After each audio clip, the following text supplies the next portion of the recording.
Hello friend, তোমরা সবাই কেমন আছো? আশা করছি সবাই ভালোই আছো। আজ ফ্রেন্ড, আজকে আমি তোমাদের সাথে শেয়ার করব, দেখো, হোমমেড পাস্তার রেসিপি। আমি এখানে ময়দা নিয়েছি, তোমরা কিন্তু ময়দার পরিবর্তে আটা দিয়েও করতে পারো।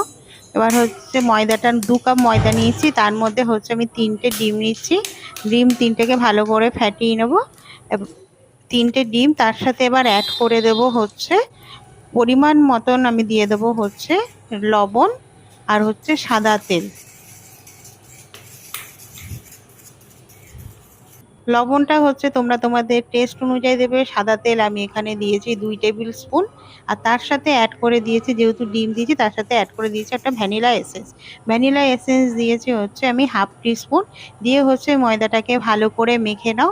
মেখে নিয়ে একটা ডো তৈরি করে নাও। ডোটাকে এবার হচ্ছে একটা কাপড় দিয়ে ঢেকে 20 মিনিটের মতন রেখে দাও। এবার হচ্ছে ময়দাটার থেকে ভালো করে এরকম লম্বা করে কেটে বেলে নাও। বেলে নিয়ে একটার পর একটা ফোল্ড করো।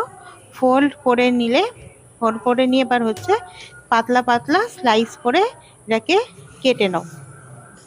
পাতলা পাতলা সাইজ করে কেটে নিলে তারপরে হচ্ছে একটার পর একটা ছাড়িয়ে নাও, তাহলেই রেডি হয়ে যাবে আমাদের হোমমেড পাস্তা। সবাইকে বলবো আমার রেসিপিগুলো যদি ভালো লাগে, সবাই আমার চ্যানেলটাকে একটু লাইক অ্যান্ড সাবস্ক্রাইব করে দিও। আর ফ্রেন্ড আর ফ্যামিলির সাথে একটু শেয়ার করে দিও। থ্যাংক ইউ সবাইকে সাথে থাকার জন্য।